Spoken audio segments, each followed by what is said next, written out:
வணக்கம் ஐயா. ஓகே, துவங்குவோமா? ஆமா, ஆரம்பிங்க ஆங்கிலத்தில். Okay, Kavitha, start with the prayer, Rani.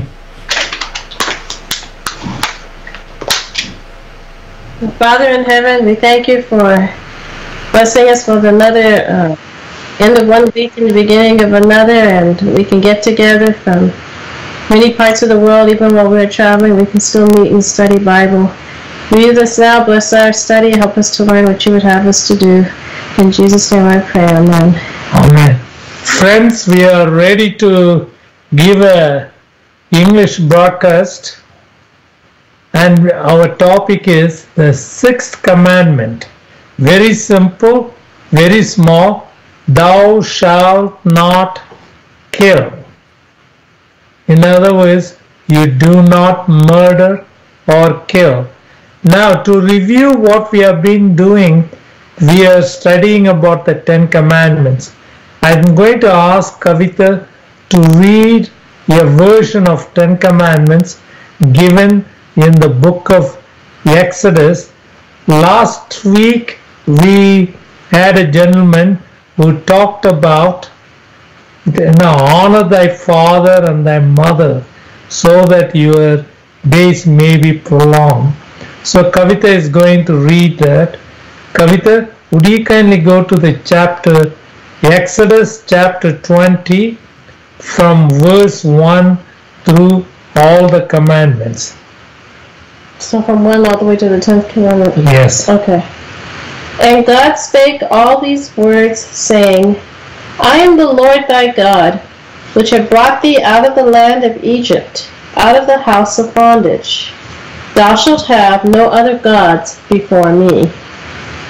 Thou shalt not make unto thee any graven image, or any likeness of anything that is in heaven above, or that is in the earth beneath, or that is in the water under the earth. Thou shalt not bow down thyself to them, nor serve them. But I, the Lord thy God, am a jealous God, visiting the iniquity of the fathers upon the children unto the third and fourth generation of them that hate me, and showing mercy unto thousands of them that love me and keep my commandments. Can we just turn this? Thou shalt not take the name of the Lord thy God in vain, for the Lord will not hold him guiltless that taketh his name in vain. Remember the Sabbath day to keep it holy. 6 days shalt thou labor and do all thy work, but the seventh day is the Sabbath of the Lord thy God. In it thou shalt not do any work, thou, nor thy son, nor thy daughter, thy manservant, nor thy maidservant, nor thy cattle, nor thy stranger that is within thy gates. For in 6 days the Lord made heaven and earth, the sea, and all that in them is, and rested the seventh day. Wherefore the Lord blessed the Sabbath day, and hallowed it. Honor thy father and thy mother, that thy days may be long upon the land which the Lord thy God giveth thee. Thou shalt not kill. Thou shalt not commit adultery. Thou shalt not steal. Thou shalt not bear false witness against thy neighbor. Thou shalt not covet thy neighbor's house. Thou shalt not covet thy neighbor's wife, nor his manservant, nor his maidservant, nor his ox, nor his ass, nor anything that is thy neighbor's. And all the people saw the thunderings and the lightnings and the noise of the trumpet, and the mountain smoking. Huh? Okay, you may stop. Oh yeah, I think I started. Okay. I'll stop. So we have covered 5 commandments so far, and this is the 6th commandment. Is easy to remember, and people can recite, thou shalt not kill. There is no society which allows killing. Now the question is often asked, I'm going to ask my daughter, Kavita, have you killed any person? No. I hope not. I'd be in jail. She says she has not killed anybody. Are you planning to kill anyone? Not going to tell you. That's a good answer. Otherwise it'll be premeditated. If she says that, if I tell you, then it will be premeditated. That's interesting. This is the simplest of all the commandments. Now, what I want you to know, what is the meaning of this commandment? It is not just taking the life of a man. And Christ gave an explanation. Kavita, would you go to the book of Matthew, chapter 5? Okay. Before we do that, I was going to give a story you said about premeditated murder. Have you heard of the man Oscar Pistorius? No. He's a famous, he's a handicapped athlete. This is his picture. Oscar Pistorius. He's very famous in South Africa. Oh, yes. And he was born at birth with some type of defect, and they had to amputate, I think, just below his knees when he was 2 years old. He won a lot of medals. Very famous guy, but unfortunately he was living with his girlfriend, and I think just before Valentine's Day, she got up to go to the bathroom, and he was sleeping in his bed. He takes off of his artificial legs when he sleeps, and he heard someone in the bathroom, and he got scared, and he went, and the bathroom door is closed. He didn't call out or ask who it was, and he shot through the door 4 or 5 times and killed her. And when he went to court, he said, no, it was an accident. I didn't mean to do it. I thought some intruder was there, but the judge said, no, you premeditated whoever it was. You didn't call out or anything. You simply walked over and shot through the door and killed her. It was very tragic. She was a young girl, a model, only 25 or 26. I think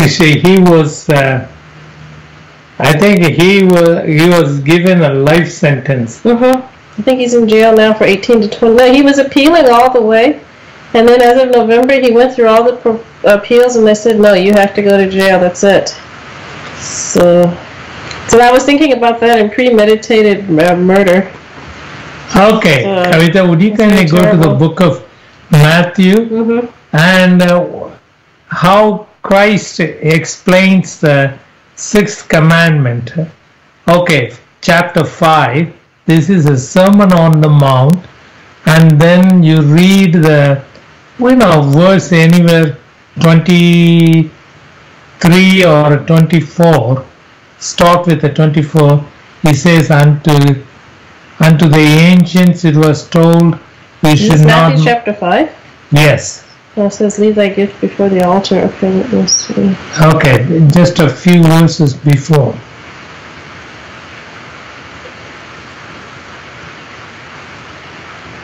I say unto you that whosoever is angry with his brother without a cause shall be in danger of judgment. Before then, that verse, he was Okay. Ye have heard that it was said by them of old time, thou shalt not kill, and whosoever shall kill shall be in danger of the judgment. But I say unto you that whosoever is angry with his brother without a cause shall be in danger of the judgment. Shall say to him, Raka, shall be in danger of the council, but whosoever shall say, thou fool, shall be in danger of hellfire. There are 2 points. There are 2 points in this. One, we shouldn't call somebody stupid or a worthless fellow. And the second thing is, the root of all the evil trying to kill somebody is anger. Let me address the point of anger. When I talk to the young people, when they talk to the parents, they are always angry. We are very angry. In fact, you can see the angry, generation. Anger is the basic ingredient of committing murder. Now, in California, I was told how true it is. But when you're on a highway, don't get irritated, don't get mad with a young person. Because when they pass you, when they overtake you, don't worry about it. Let them go. And, if you overtake them, they get mad. I am driving a nice car. Who are you? And they will shoot. Starting shooting. The people are, at least young people are angry. Now, in the States, there are so many murders, mass murders. It happened in the church, and it also happens in the schools. Some former student gets mad. You can buy a gun so easily in the United States. And it's like a special. In fact, some banks in the South, if you buy they'll give you, if you open a new account, they can even give you what you call, they'll give you the bullets or magazine of bullets. Oh, really? Yes. And that doesn't sound very good to go shoot somebody. It doesn't sound, because people are angry. When you are angry, you don't know what they will do. So the anger is the basis of it. This is the basis of, now the anger, we have to control the anger. There is another point, calling somebody, worthless fellow, or, that's the sad thing. Now, in our society, I think at least I went to school where my teachers were not respectful of their students. They always call you, hey, stupid, come here. I remember there was a lady in the next door. He would call a guy, their own children, they were playing in the ground, and she would call them, oh, devils, come here. Those are all sharp words, and you are shortening their life. And Jesus said, you should not use those words. Based on that, in our community, we have a lots of discrimination, class discrimination.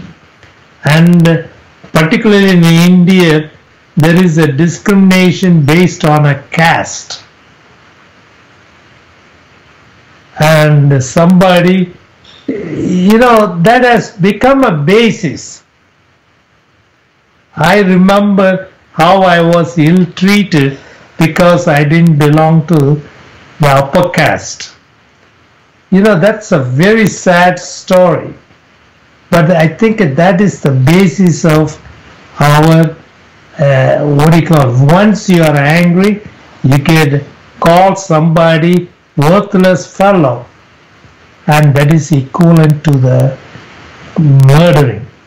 Now, here is what Jesus said. If you are in the church, if you recall somebody, you hurt somebody, then if you remember it, you stop praying. Whatever you do, you take the car and go to the person and reconcile it, and then come back and worship. In other words, more important than real worship is, getting along with your friends. In ancient time, Kavita, would you kindly go to the book of James, chapter 2? In the book of James 2, there's a kind of a discrimination. It was practiced on the basis of wealth. in India we are discriminated on the basis of caste, on the basis of wealth, on the basis of education, and so on, or position. So there are 4. Now here is a case because of the wealth. Kavita, you will start reading James chapter 2. It is found in the New Testament. And where shall I start? okay, start with the verse 1 and start reading it. It's okay, read it. My brethren, have not the faith of our Lord Jesus Christ, the Lord of glory, with respect of persons. For if there come unto your assembly a man with a gold ring and goodly apparel, and there come in also a poor man in vile raiment, and ye have respect to him that weareth the gay clothing, and say unto him, Sit thou here in a good place, and say to the poor, Stand thou there, or sit here under my footstool. Are ye then not partial in yourselves, and are become judges of evil thoughts? Hearken, my beloved brethren, hath not God chosen the poor of this world rich in faith, and heirs of the kingdom which he hath promised to them that love him? But ye have despised the poor. Do not rich men oppress you and draw you before the judgment seats? Do not they blaspheme that worthy name by the which ye are called? If ye fulfill the royal law according to the Scripture, Thou shalt love thy neighbor as thyself, ye do well. But if ye have respect to persons, ye commit sin, and are convinced of the law as transgressors. For whosoever shall keep the whole law and yet offend in one point, he is guilty of all. Okay, you may stop there. This is very interesting point. You know, if you discriminate somebody on the basis of his caste, or on the basis of wealth, or on the basis of education, or on the basis of position, you are committing sin. You are breaking the royal command. And God says, thou shalt not kill. So let me put it in a nice way. You know, thou shalt not commit murder doesn't mean just taking a knife or a gun, shooting somebody. He can shoot them down by calling him, you know, the words or a discrimination. That is the essence of the 6th commandment. Because that is the root, is the anger. People are very angry. You know, I will kill this person. It is the anger. Even if you watch movies, you know, it is the anger that comes in. You know, when the people, I remember in the time of, what do you call the bowl, Super Bowl, you know, people, they would be watching. Thousands and millions of people are watching a TV, the game. And if the party or the, you know, they root for, if it is defeated, they get mad. And they are mad with their wives and the children and so on. You know, I'll tell you, the root of murder is, what is that? Is the anger. Never get angry without a ground. So that's a very important. You know, the more I read about Jesus, I mimicked, I saw him. You know, he is a very opposite. You know, when you get angry, you want to kill somebody. You know, Jesus was ill-treated. Nobody was ill-treated like him. He was spat, he was hit, and he was taken to the cross. He could have destroyed those men in a fraction of a minute or fraction of a second. but he did not do that. You know, when he was on the cross, he cried out, you know, "Oh Father, these people don't know what they are doing. Forgive them." And not only he, his follower called Stephen, he also, when he prayed, he said, "I see the Son of God, or a Son of Man next to God the Father." And when he said, the people started killing him because he was blaspheming. And you know what was his last prayer? "Forgive them, they don't know what they do." Now, I will give you the explanation, what does that mean. But I want to tell you that forgiveness is a very important ingredient. You know, there is a community, very humble community in Pennsylvania. I think they are called Amish people. Amish. Okay. Amish people, they are very, I think they are of a German origin, and they don't believe in the modern equipment, modern things.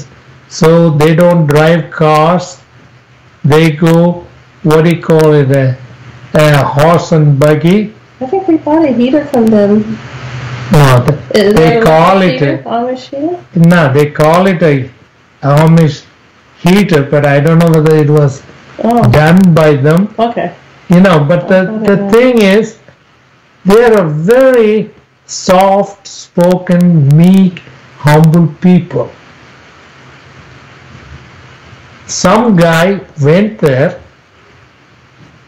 some angry young man went, and he killed several, young people, particularly the girls.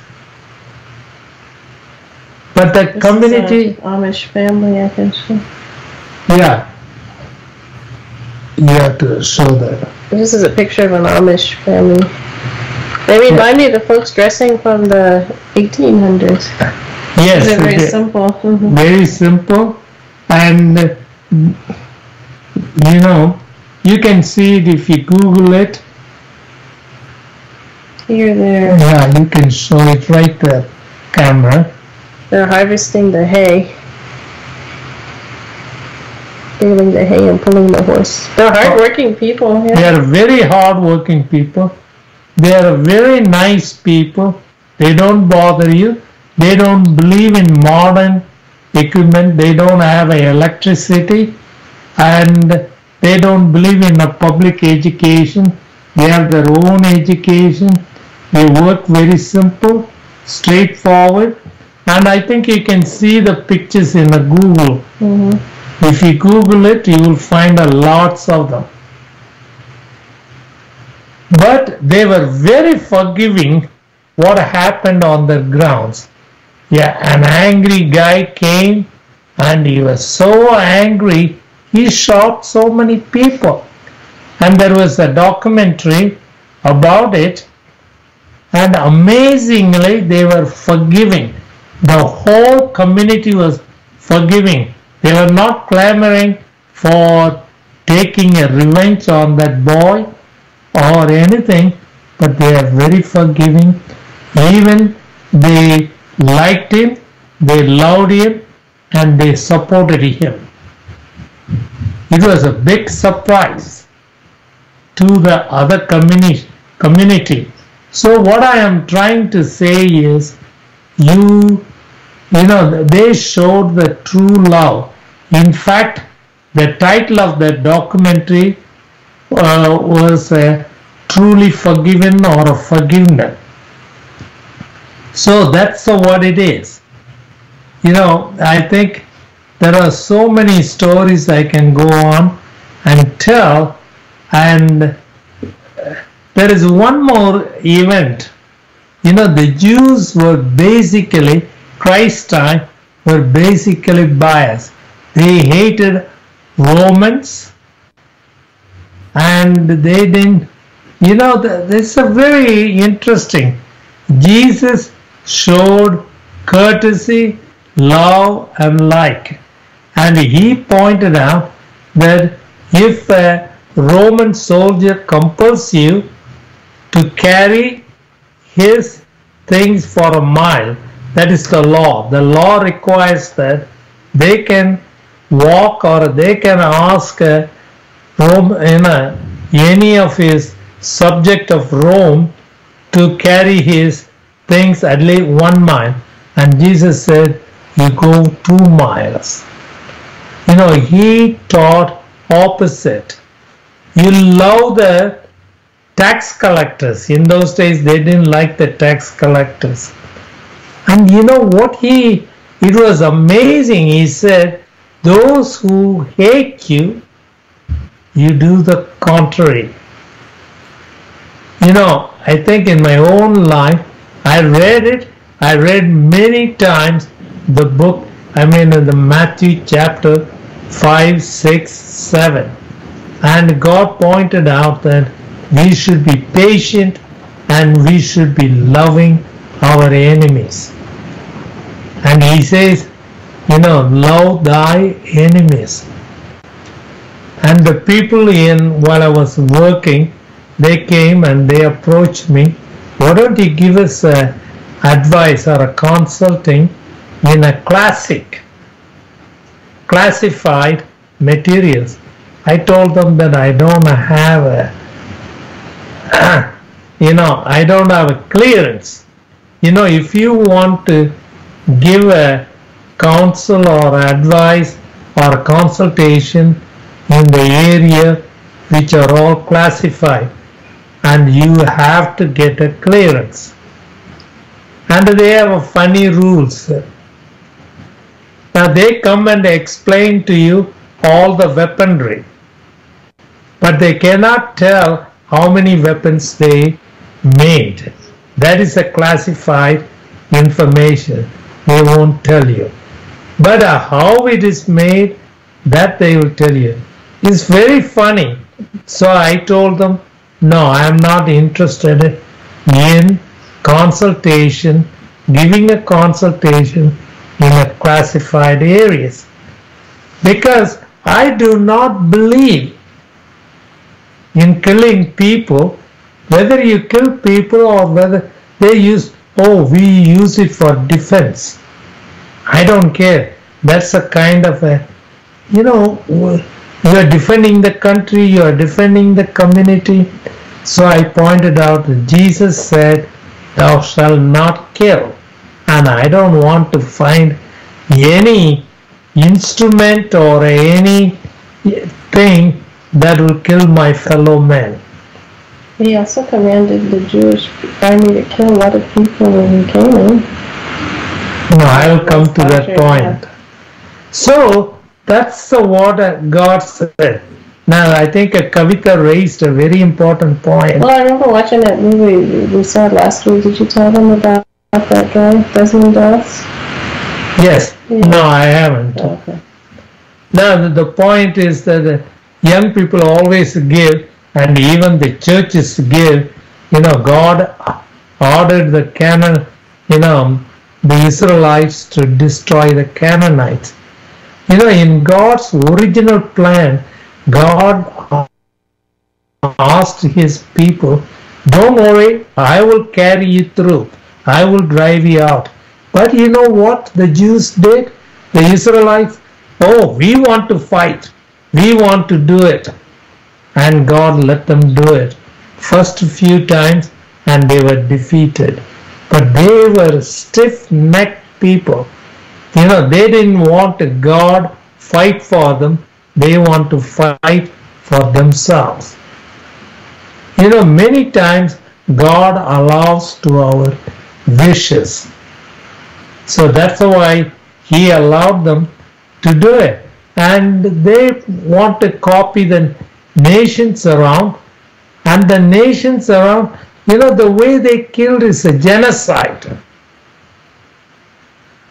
And Jesus permitted.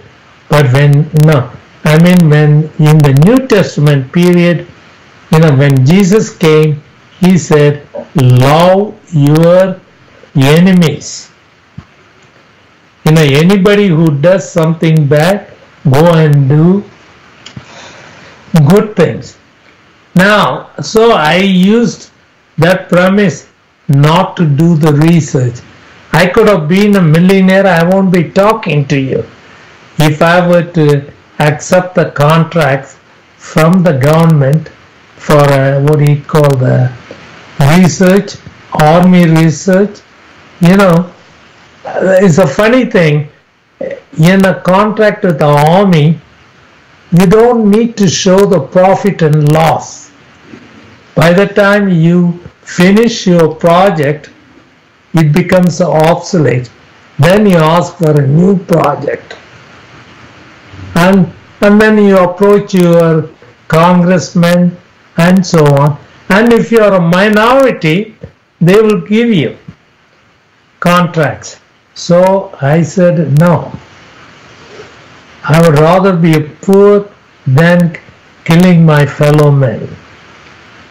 Okay, there is one incident that happened in my life. It was a very sad, about, I don't know, in 93, how many years passed, Karna? 93? 25. Yes, it's about 25 years ago, 1993. One day I received a call from my brother-in-law.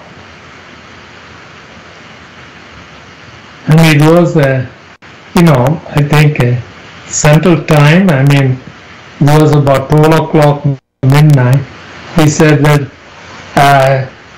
my daughter Shanti was killed because there was a shootout and I don't know what happened. And he couldn't get a complete report. Then I tried. I called my friends and finally I could get to. She was a resident. She finished her, the Doctor of Medicine degree, and then she finished 3 years on top of that. What we call it, internal medicine, and then she was specializing in cardiology. She was working with the University Hospital in Louisiana. And the name of the town is New Orleans. It's famous for many things. I've been once. I think she went and she was there in 4 years. We went for some church meeting. Yes, we went to a conference meeting Long time ago. long time ago, and I heard that thing. What happened? Then I put the story together. She went on a trip with her class. They returned.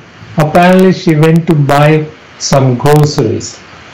It is just like a superstore.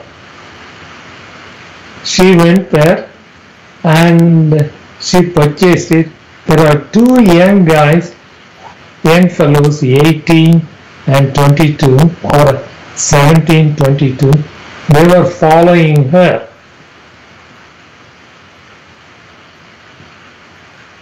A funny thing happened. On the lot, on the premises of parking lot, there is what you call a station. A person may stay on top, can watch what is going on. And when she was there, that fellow took a coffee break or some break, and she went to her car and started the car. The two fellows, they wanted the keys to the car. They want to hijack. I don't know what transpired. I think she apparently didn't open it, and the guy had a 49 caliber of gun.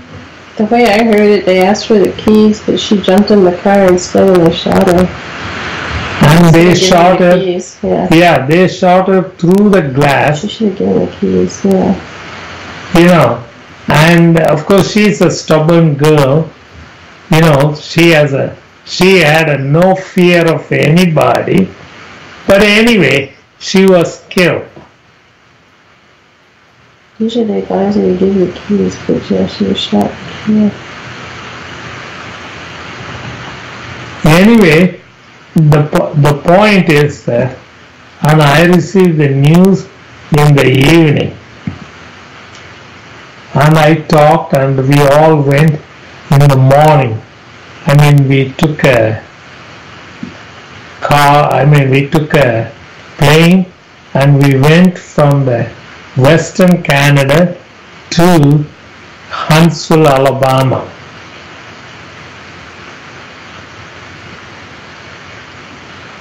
And then the body, her body was shifted by the I think my sister, I don't know who went there, was shifted from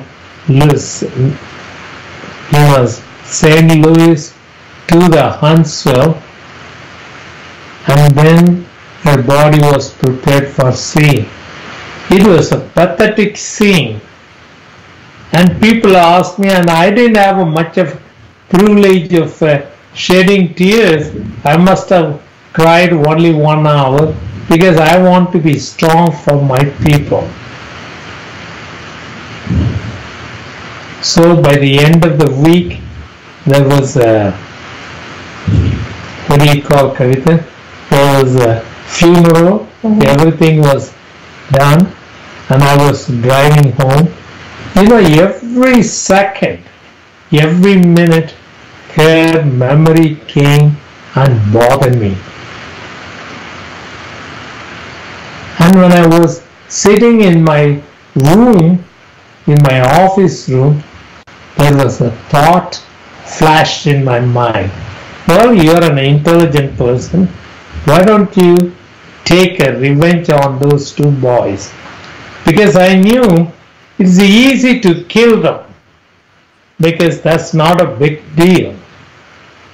How can you? When my mind went through, after all, all you need to do, buy a gun. Buying a gun in the United States is like buying a candy or a firewood. You can buy it. And you can find out where they are kept. You can go there and kill them. My thoughts were going through. Then afterwards I realized I'm having a evil thought. And the Bible says, love thy enemies. Amen. So if Christ says, love thy enemies, then I realized what I was thinking was evil. So I asked the Lord to forgive me. And then, the thought went away. I could have killed them.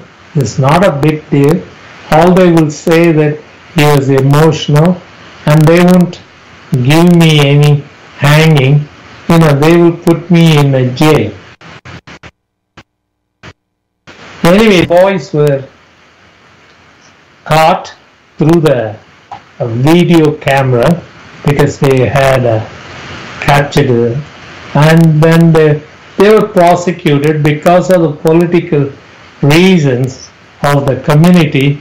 They were not given what we call a capital punishment, so they were given a life sentence. Now the question comes, of course there is a story, continuing story, because I had quite a hard time to forget her, because I never expected her. I thought she is going to be our first cardiologist in the family, and I remember the last last moment when I saw, she came for a wedding, my niece's wedding, and then my wife and I, we took her to the airport in Memphis and we talked to her. That is my last recollection. That is the last time I saw her. When I came home, I had a terrible experience. How to forget? Because I taught her, shift, Kavita, how to drive a shift car. And also I taught her calculus. I taught her lots of things. We are very close to each other. When she was in the medical college, one day she said, "Uncle, I want to confess something." I asked her, "What kind of a sin you committed?" "No, I just drank, what do you call coffee? Caffeinated Dr. Pepper or something. Because I wanted to sleep.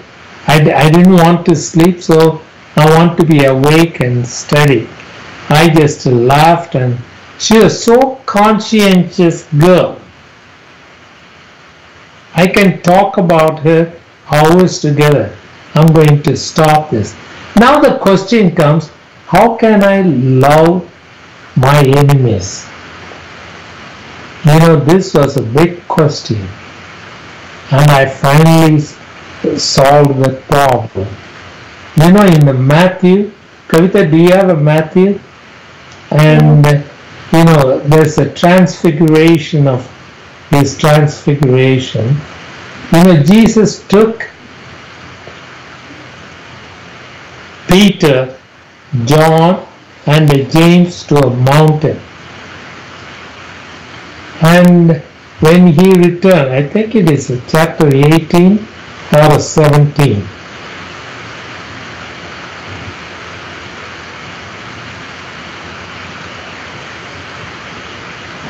So when God asked him, when Jesus Christ asked him, "What do you think the people think of me?" And he said, "Some say you are Elijah, some say you are they gave us several reasons. You are the great prophet." Then Jesus turned around and asked him, "What do you think of me?" And they said, "You are the Son of God. You are the Son of the living God."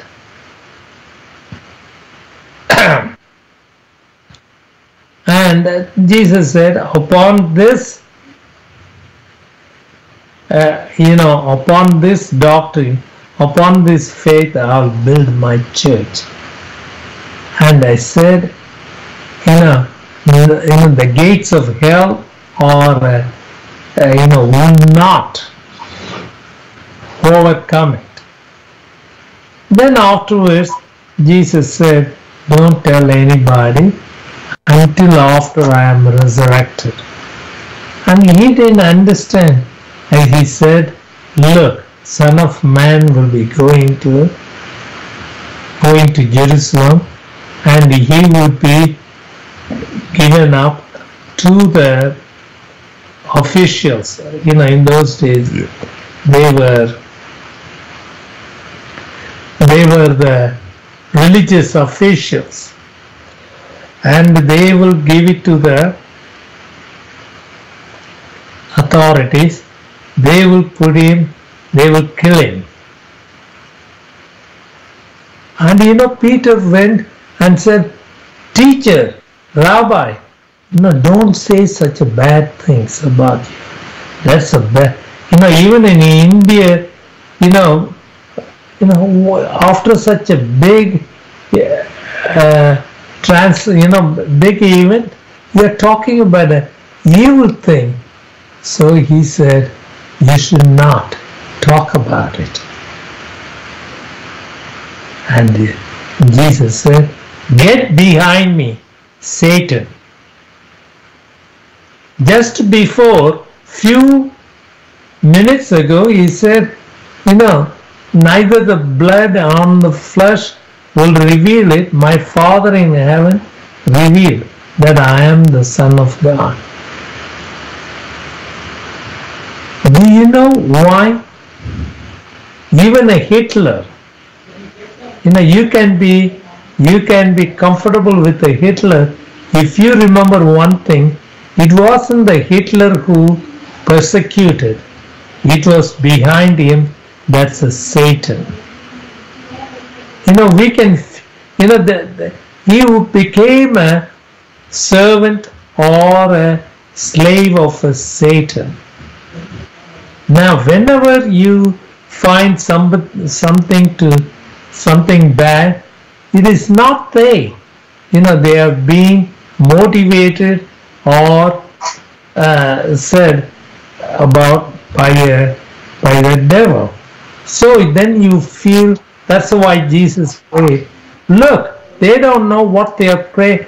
They don't know what they are doing. So forgive them. So those who do evil, they were motivated and they were, they were goaded by the devil. So don't get angry. You love them. They have become victims themselves. They don't know what they are doing. That's what Jesus said.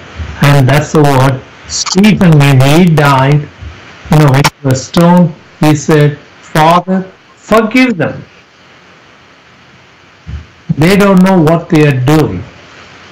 I think we need to have that forgiveness, heart of forgiveness, instead of taking a revenge. Okay, I'm going to finish it with a prayer. Our Father in heaven, we thank you, Lord, for you have given us a deeper understanding of the commandment, thou shalt not kill. It is not only just taking an instrument and killing them, but is the basis is that we should not get angry without reason, and not only that, we shouldn't discriminate. We should be like Jesus, loving those because they are doing these acts not because of them, but by the devil. Lord, give us that, that concept of love our neighbors. We pray, we ask you in Jesus' name. Amen. ஐயா, ஆமையா, நேரம் ஆயிற்று, நாங்க முடிச்சிட்டோம். Okay. So next week we will be talking about the next commandment, thou shalt not commit adultery. These commandments are all very, very easy to remember. Okay, I think we are giving the control to Brother Vincent. Okay. Our எடுத்துக்கொள்வார். Thank you, Dr. Das. Thank you, Kavita. You're welcome. We will see you next week. God bless. Yes. Yeah, we will see you in Kansas City. We would have been reached there. Okay, sir. Thank you. Thank you. Goodbye. Goodbye.